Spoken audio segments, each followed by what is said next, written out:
In this episode of Investors and Operators, I am speaking with Mr. Paul W. Swaney III. And your background's super interesting. Everything from serving in the military to being an industrials investor, former McKinsey and Amazon, and you, sir, are helping to rebuild the American dream. One transaction at a time, one private equity deal at a time, and one transaction at a time, and one military person on a skill bridge rotation, or one person that's that's in the lever up accelerator, which I'm sure we could talk to in a bit. There we go. Well, yeah. Can you give a little background, for a couple minutes on, how you got to where you're at today? Yeah, super interesting. Joined the Navy right out of high school. Went to Naval Nuclear Power Training Command in Charleston after boot camp. Assigned to submarine out of Norfolk, Virginia, got out in 2005, did a bunch of different ops roles, first in refining, then in Amazon and outbound. I took the keys to a, moderately stressed chemicals business in Southern California, and plant and distribution center. Did that for a couple years. My partner at the time said he should write a book about this. Somehow McKinsey and Company found my book and was starting up a group of ex-operators instead of newly minted MBAs.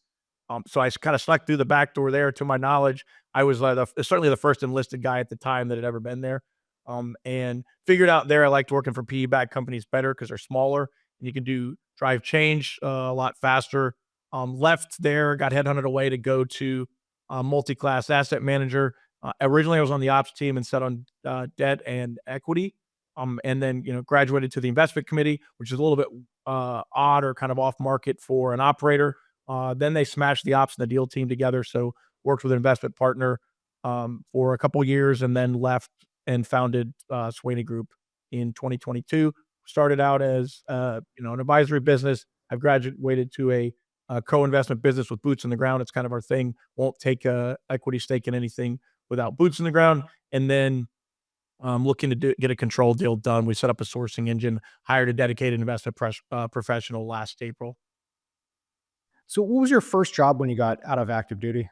ConocoPhillips. So I snuck through one of those Bradley Morris, I believe, hiring conferences. I think they've since been acquired. Had like 12 different job interviews. I went to ConocoPhillips because it was candidly most like the submarine, except in having like 10 control valves. The reactor is very stable. It had like 3,000 at the site I did. So I was running operations as a operations manager there, and light end chemicals and plastic manufacturing.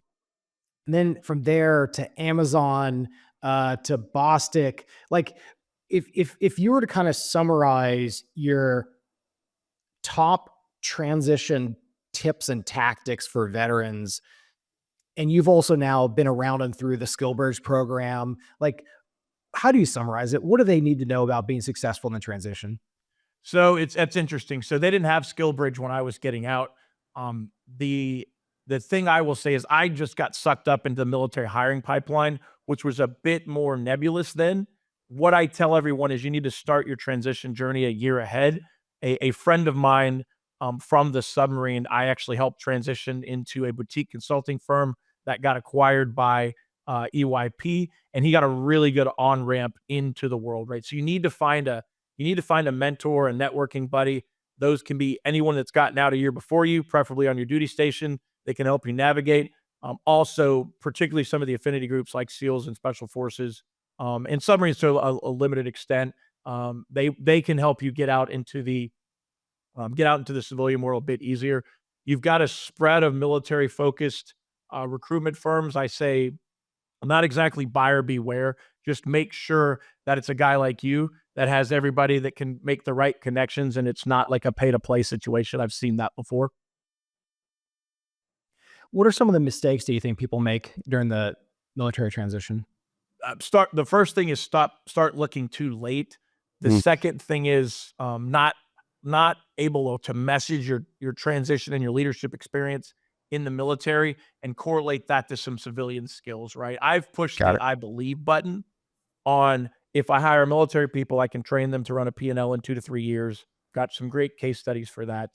And I've pressed the button. If the data would say if you've got a veteran in the C-suite, it's like 3 to 5 times higher likelihood of a company hiring veterans and being passionate about it. Not all companies in the Fortune 100 have that. So you've got to make sure you can display, hey, I was basically a director level engineering manager if you're like a master chief in the engine room, right? You have to be able to Yeah. correlate that. I ran X number of maintenance events a year. We did major downs to do this. And that you're kind of, if you haven't been out, which ostensibly nobody has, it's like looking in, it's like trying to solve for something that you're not possible with, and you need support to help translate that. And the decoder wheel of what resonates with civilian people. That's the biggest thing. I look at resumes, and the spread on them is quite wide. Some of them are very, very good. Some of them need some support. So if you had to make the case to every single funded private equity firm in the US to say, here's what you need to know about veterans, and let's just say from like 51 vets who comes from the soft community and the aviation community, just we'll use that bucket. What is the case that every private equity firm needs to know about why to hire transitioning vets from these communities, and what positions are they most likely to succeed in? So there's a couple different firms that have set up kind of military rotation programs, and on the sell side banking, I think J.P. Morgan, I forget which one, maybe it's Bank of America that Yeah, has we've placed like 5 or 10 guys over there. That's amazing. So they have a rotation. So I hire for 3 things, and I love actually the SF guys for this. I hire for a bias for action instead of a bias for data analytics. It's number 1. I hire for problem solving and ambiguity, which the special forces and ostensibly the aviation guys too will be very good at doing that. And then the third thing I solve for is raw drive. Given those 3 things, right? The raw drive is that, just high intensity, high passion. You're not going to work a 40-hour week in PE. It's not going to be 100 like, kind of what I'll say bankers that hang around the office for a while and then don't really start work until 6 p.m. But that said, it's my email box opens up at, 5 a.m. and then, shuts down at, 10, right? So it's something that I think as the word private equity has proliferated over the last, call it 8-10 years, people are gravitated toward it, but don't know what they're signing up for. So just make sure you've got a case. It's not a 40-hour, 50-hour week shipyard job for typical nuke to transition to into the engineering kind of role. Got it. So you spent over 3 years at McKinsey, from an AC to engagement manager. Your skill says new business development. What else did you do at McKinsey? So I was kind of punching above my weight class a little bit because I came as in the operator route. So they would bring me to pitch meetings to kind of galvanize that we had subject matter expertise, because the perception is that the partners come in and have all the expertise, then they don't show up a lot. So, even though I was playing an engagement manager role, I would be brought to the pitch meeting, shaping the story, shaping the initiatives. And then candidly, the partner would look over at me whenever the, vice president of ops had a question, and I would give them, a take of like what we're actually going to be doing day to day. So let's shift over to like the role of the value creation team within a private equity firm. What is the function of the value creation team? What is the structure of that value creation team? And what do they actually do when they're working with portcos? So you've got about 3 permutations of how this works. Number 1 is what I'll call an end-to-end integrated team. They're going to work on diligence, onboarding, diligence execution, onboarding, and transformational outcomes. You got another flavor that's the handover model, where you've got diligence team, and some operators actually plug into there, and underwriting only. And then you've got an execution team, and they literally, figuratively hand it over the wall. And then the deal team will pull away, right? And then the last one is you've got kind of portfolio company support. It's a PMO, like I call a VP of transformation. So given those 3 things, they're going to have a different week in the life of, right? So if you're integrated within the deal team and the diligence process, you're going to be attending investment committee. You're going to be underwriting assets. You're going to be signing up for improvement while you're doing this. And then once you close an asset, and to set expectations, you look at 100 investments to close 1 or 2. Sometimes the military team members get a little frustrated when, because their hit rates has to be 99% or somebody dies. And then when you're on the ground, it starts to fade into the last one. You're setting up a program management office. Think the PMP skill set, very good to get. You're going to get that. You get that done, and you're going to set up the value creation plan. After you look around the asset and onboard for, call it, 90 days, and then you become the heartbeat that drives the content through the org. So once you get the governance and the PMO set up, and you've got that heartbeat thumping, you can inject any content into the business that you want. And that's how you get transformative upside. And now that's kind of end to end. If you're only doing the ops transformation part, it's going to get handed to you once you get the asset closed. And then if you're at the asset level, like reporting to the CEO as, call it, his chief of staff, which is a really cool role in my opinion, it's going to be the PMO only. So what'll happen in for the week of the life up, if you're end to end, you're going to engage less deeply at the assets because you're helping underwrite it. And if you're at a single asset reporting to the CEO, you're going to be very deep on one asset, setting up governance. And that kind of maybe helps us bridge over to like the operating system that you use.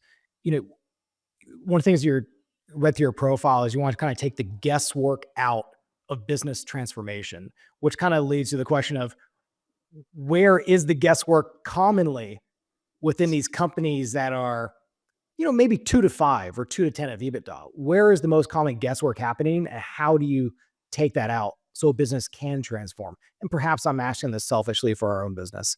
So it's a really good question. Let's 2 and 10 are a little bit different.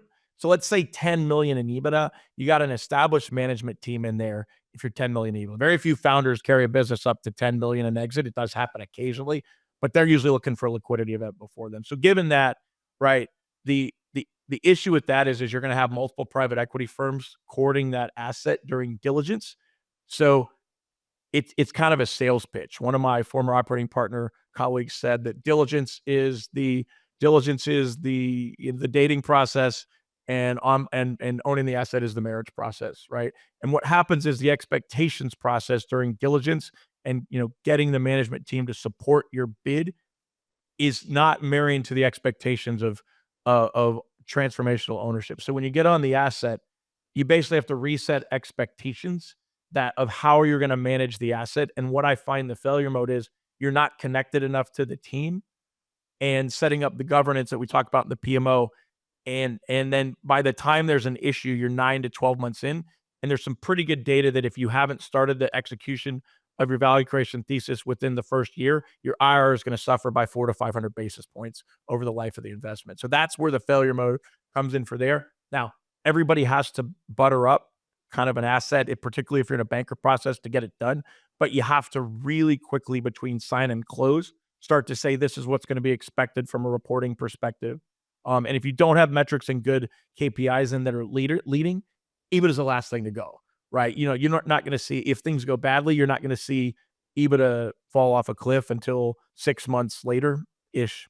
And then recovering that's going to take another 6 to 12 months. That's the missing part. How many operators have you been around to see ones who can truly transform to the next level of leader that's required for the next chapter of the business?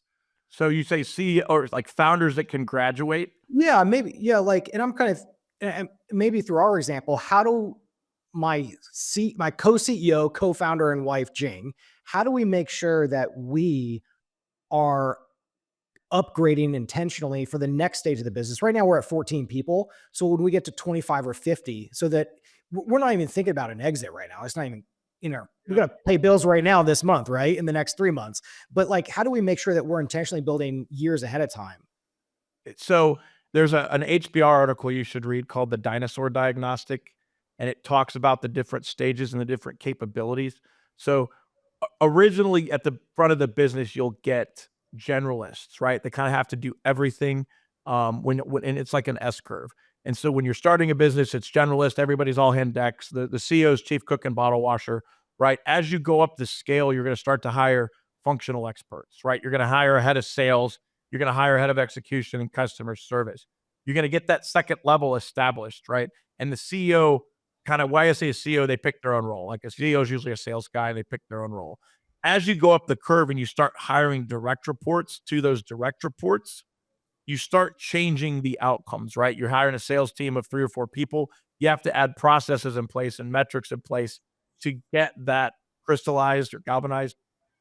That's where I find founders start to get frustrated as you're going up that curve, because they actually have to change their role from an executor into a leader, right? If you think about the Facebook example, like very few people can go the Zuckerberg that can carry it all the way up to leaders, $1 billion revenue, but he required Sheryl Sandberg to actually monetize the business, right? So we had to hire a different capability into there.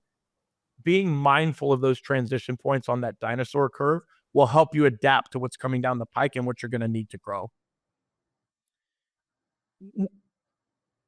When you maybe on um, a different side of the business stages, when you look at distressed or challenged businesses, what do you think are like the top challenges of distressed businesses? And I know this could be very company specific, industry specific, but I don't know if there are any kind of common themes about how you turn around distressed businesses. So coincidentally, my next podcast that's coming out on Wednesday, or it will have come out later when this dropped, is I was a restructuring expert. I highly encourage everybody to go back and listen to that. It's a gentleman named Lars who's spectacular. But actually, distressed businesses are more the same than they are different. I can actually make an argument. The variability is less in a distressed business. Number one, terrible cash flow management. Number two, leadership has gotten away from themselves, and as the business changes, they have not scaled back overhead, and they're always selling hope. They're always kind of selling hope, and it's going to be okay to the PE firm. And before they blow the whistle, it's going to go bad, right? So I'll tell you a case study in a second.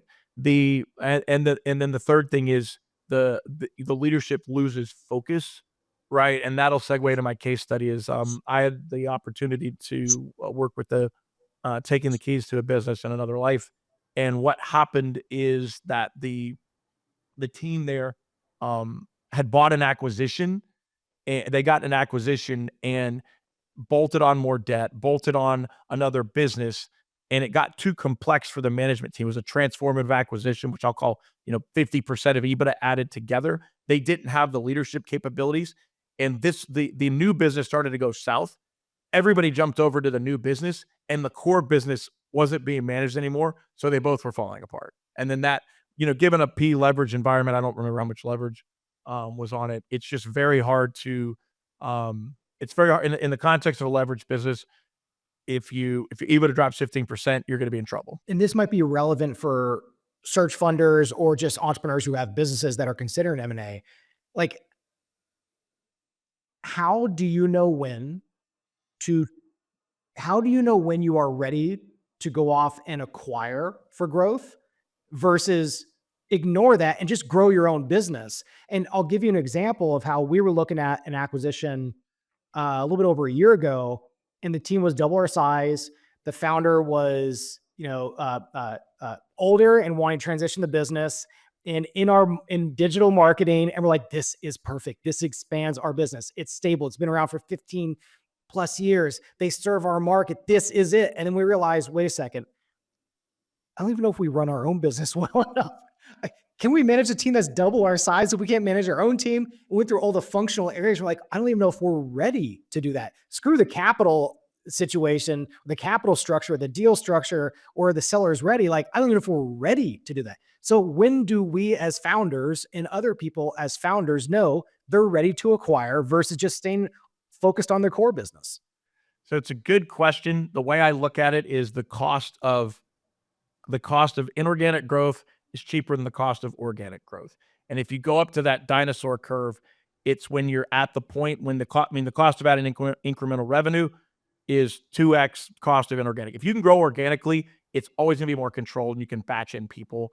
But that might not hit your growth targets, right? And if your inorganic growth targets can shorten your time to increase revenue, increase EBITDA, you got to at least evaluate it. What I will tell you is the biggest failure mode I see in inorganic acquisitions for a transformative, which, if you're buying something 2 times your size, and I've seen it done successfully, is you try to have this merger of equals.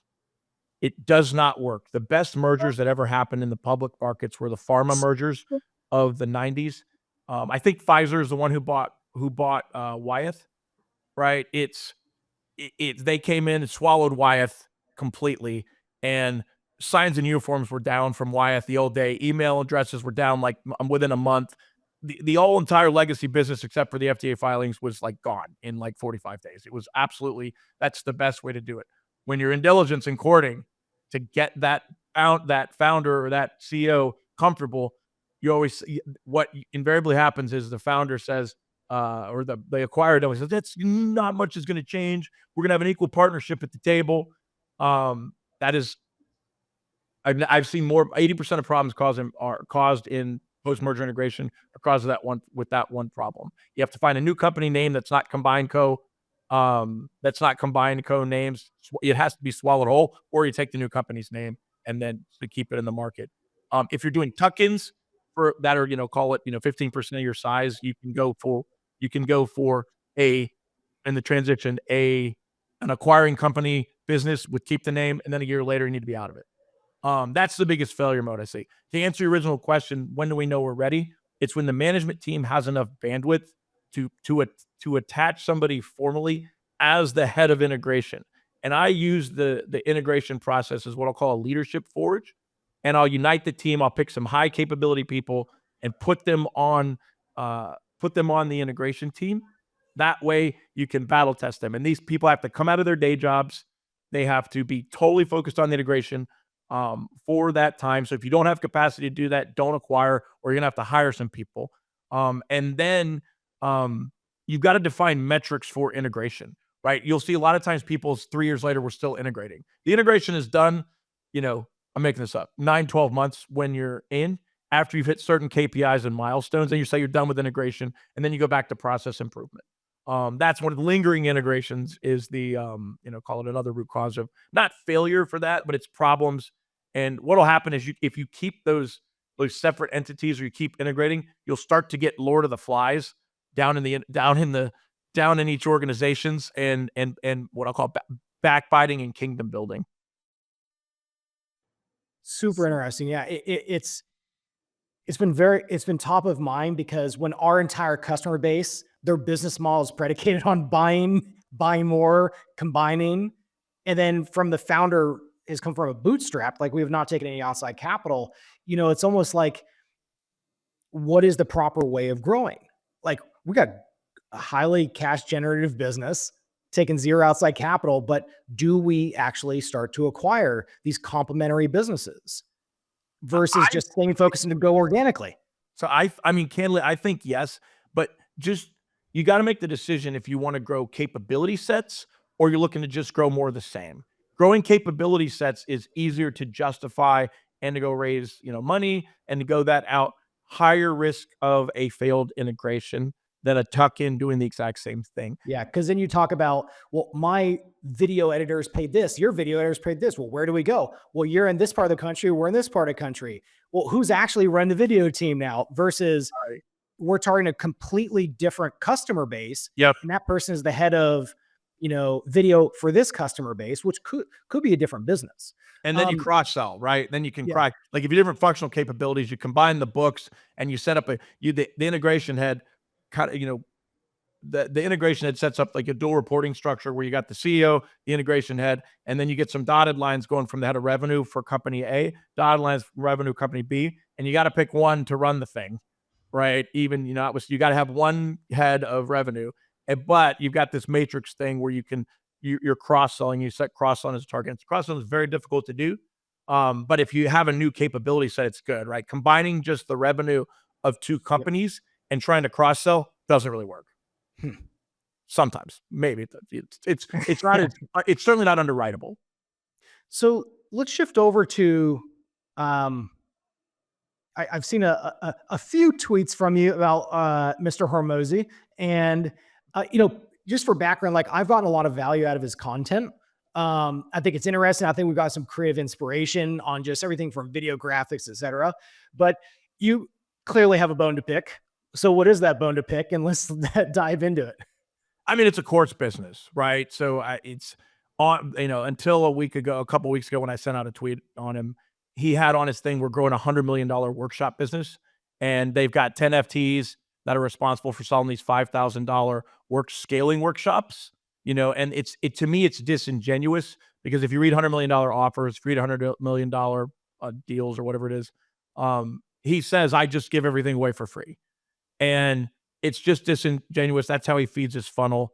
And it comes out the back end. I mean, there's really nothing more to it than that. And he doesn't teach the courses himself. He hires these instructors.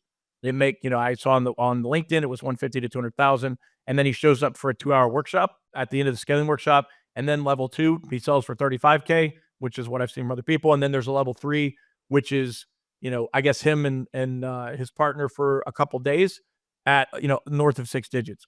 McKinsey is not charging those prices, right? It's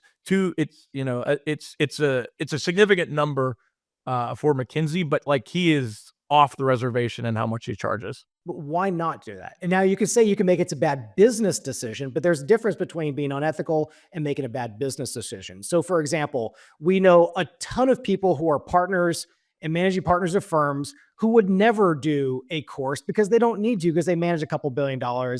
And even if they could, it's like, I don't really care. I don't want to do that. But that doesn't mean he's unethical for doing that.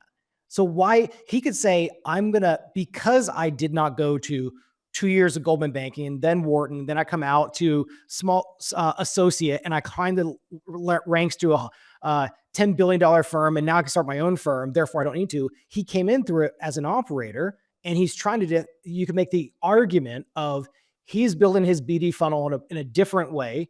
TBD if it's more effective, but why do you make that argument that it's maybe unethical to sell the courses versus just being a better mousetrap for BD?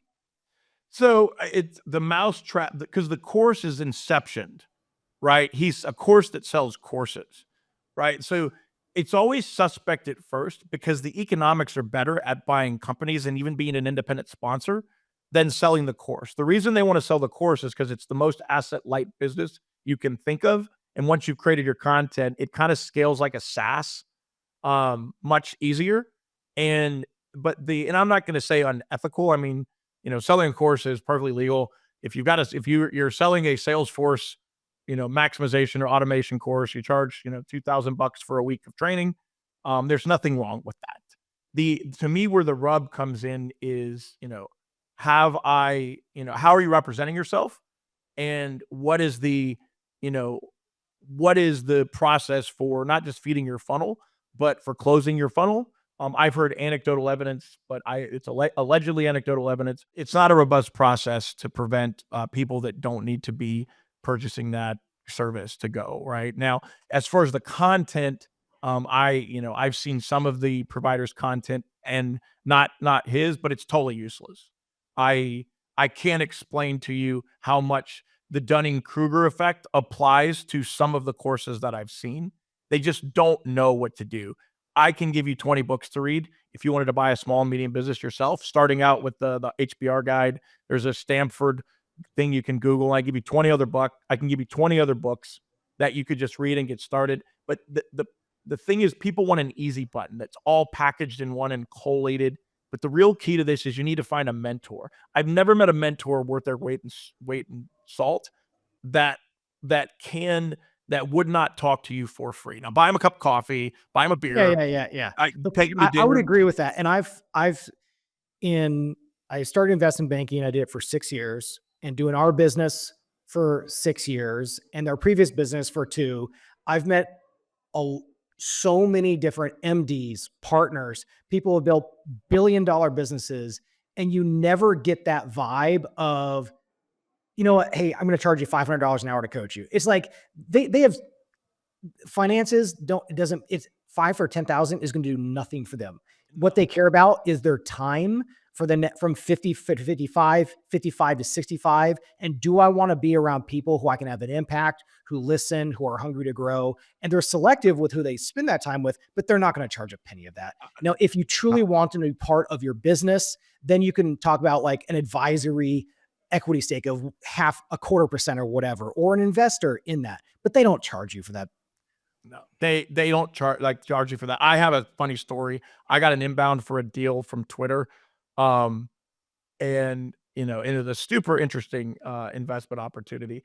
And the guy just sent me over the CEO's name, sent me over the asset, sent me over the business and the financials. And I responded to him and I said, "Hey, why don't you prepare a non-circumvent like this? And we'll give you a 75 basis point finder's fee. And if you're all into the business, you can have 150 bips." And and did I have to do that? Absolutely not. But I mean, my brand is more important to me than anything. And to your mentor point, um, look, people are people, right? And I kind of have been using the term reverse mentor. I don't love it. There's probably something better. I want to connect with young people younger than me, um, because that's where you renew your energy on is people younger than you. I mean, again, you're going to be selective, but you're not going to charge them. And I've helped people look at 30 to 40 deals.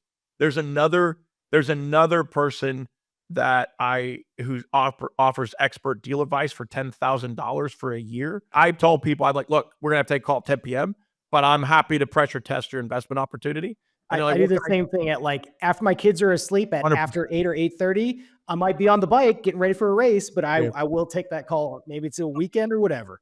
100%." And that's why, like, the guy I was talking to, like, was interested in starting a course, and he has really had good exits. Like, do you really want to be associated with that concept? And I agree with you. Senior advisor, mentor on the board, you should give them a board fee, give them an equity stake. But it's just slimy. In my opinion, it's slimy. Yeah. And yeah, it's a good point. At the people who are truly worth it, they're not going to charge you a penny Not gonna charge for you. They're not gonna advice. charge you. They're not gonna charge you. That's why we started our accelerator, right? It's so I've got 30 or 50 people in our, probably 50 now, in our Discord group that I am recording content for. They're subscribed to our Digify. We're setting it up, and for the first one, all my videos are recorded. Anybody that joins the accelerator has to do an application process. They get all this stuff for free in perpetuity. I'm on the Discord group. People are sending me sims. We're recording voice notes, going back and forth. "Hey, does anybody here know marketing? I know marketing. Could you do anything to this business?" It should be free. I just tell everybody they should pay it forward. If any one of those people ever starts a course, I'm not going to be happy. Yep. Well, let's maybe end. I'm going to call this part one because I Okay. know we can go on for a fair amount of hours. But let's kind of end this on, a question of how can a partner at a private equity firm be a good mentor to a transitioning veteran? And how can that transitioning veteran be a good mentee, maybe in that first fireside or coffee chat that's probably virtual? What should they do to make that an amazing experience? That's a great question. So to answer your first one, it's make yourself available to the veteran, and then communicate. Veterans get specifically annoyed if a call has to move. And it's just a fact of life. It is very different. Like, you don't even have a calendar in the submarine force. It's just everything is like, nobody has like an Outlook calendar because it's such a standardized meeting cadence, right? And it's so, like, you don't need a calendar invite. Well, you certainly did back in the day. You don't need a calendar invite. That is very not true. The variability in your schedule goes up. So I think that's the first tip for veterans. Don't get discouraged, because it is, you're thinking it's you. It's probably not you. When you go to those meetings with a mentor, please show up with some questions. Show up with your resume. I had this the other day, not from a veteran, where somebody's like, shows up for a call. I blocked 30 minutes for them, and I'm like, "Hey, what can I do for you?" And they had nothing. And then so I started to pull questions out of them, and that just was, we were done in 20 minutes. And that was generous. Don't show up unprepared with some questions. Don't over prepare to the point that you look staged when you're talking to them. Um, do ask, "Are there two more people that you could connect me to help with this?" That is my magic networking question. Who are two people I need to meet? Um, Ask that. And then the most important, figure out a pithy way to tell your story and to translate it to civilian life. I was on the SEAL teams. I had deployed overseas for combat missions. I'm coming out now to transition, and I know I have the leadership skills to do this. But I need to, figure out a home and then get some support. Ask for the support in the transition. "Hey, and then ask Love every it. person, what do you recommend during transition?" For me, the biggest thing that I see with the veteran community that they mess up on is that they need to slow down to speed up. Is that, I always tell, this is my metaphor. I always tell people, when you go to an asset, if I went to your house, and you invited me over to watch a football game, if I came over and started moving your furniture and say, hey, look, this chair would be equidistant from the bathroom and the refrigerator, and you have a better view of the TV. If I started moving your chair, you're never going to invite me back to your house again. Like, and all of that things may be true, but you're never going to, you're just never going to get an invite again if that's the case, right? And I do find a lot of veterans, kind of jump in first, which is what I want, right? Which is what I want, but you should do it with the I intend to. Do you have any feedback? Not the here's what I did. Do you have any feedback? I love it. Yeah. And I think for mentors, some of the things I wish they would do more is pressure test the idea. So for example, if a vet says, hey, I want to get in private equity, then I'm going to say, why? How do you know that you want to? Have you done investment banking? Have you gone to an MBA? If you come to me and say, hey, Jordan, I want to go into investment banking, and here's my data. I have spoken to 5 analysts, 5 associates, 5 VPs, 5 MDs through the 51 Invest Network. I did it over the past 3 months, and I have meeting notes on every single meeting that I had. Then I know that person has data to substantiate that claim. Yeah. So one of the questions I get on Twitter is, how do I move from the back office to the front office? And I finally got a case of somebody doing it. I'm trying to get them on the podcast. But in a succinct way, what they did is they were killing it in their day job, like their highest marks in their day job, and then they were going over to the private debt team on a really sophisticated part of the private debt that has to do with asset valuation and underwriting. What's the scrap value basically of the business? If you had to do a chapter 7, buy or sale it, right? So they could provide them a revolving line of credit. It's called an ABL. And he learned everything there was to learn about an ABL, learn how to underwrite, learn how to structure, like all this stuff from the back office. He was probably putting in 20, 25 hours extra a week, got his CFA. I don't love the CFA, but it was demonstrable for being in the back office and coming over to the front. They posted a job. He immediately networked with the hiring manager, got a stamp from his manager, and then came to the interview with like 30 questions about like the business, and already had the culture of the team. And there's a pivot in an interview where it goes from what can you do for me to what can I do for you? And it goes between in a third and to like 7/8 over. And the earlier you can get that pivot, the bigger chance you have of the person loving you. Because they go from like, what can you do for me to I'm going to sell you on this opportunity. Yep. And this kid just blew 30 candidates out of the water that had 1 to 2 years in the space. And moved to the front office. Now they're not paying him as much as they could have got, but that always gets caught up on the back end. I love it. I think the last piece that comes to mind is when vet is asking me thoughtful questions about the business, like who's your customer base? Like, how do you price? How do you think about your structuring? Like that engages me in a business discussion as opposed to just let me help you out in your career discussion. And that's more engaging. And I want to talk to them more. I totally agree with that. If you can find out if you get a senior PE professional on the phone, you can search their name and look for press releases of what asset they are working on. And you can figure out when it happens, if the press release goes out once you sign it, once you close the asset, right? Maybe within a month. And so if you're talking to them 6 months later, you can ascertain like what stage of the business they're in. Hey, you've onboarded this asset. Now you're 6 months into the life cycle. How are you thinking about the strategic plan? How has that changed from your underwriting case to once you've gotten under the hood? What are your 5 key levers that you're working on? That's a much richer question that's going to engage them than, hey, bro, can I get into PE? Can you stamp me? And you know what I mean? Can you introduce me to some recruiters? Yep. All right. Episode 1 done. I'm sure I'll be Swaney, good to see you. Good to see you too, Jordan. I appreciate you inviting me on. All right. Talk to you soon.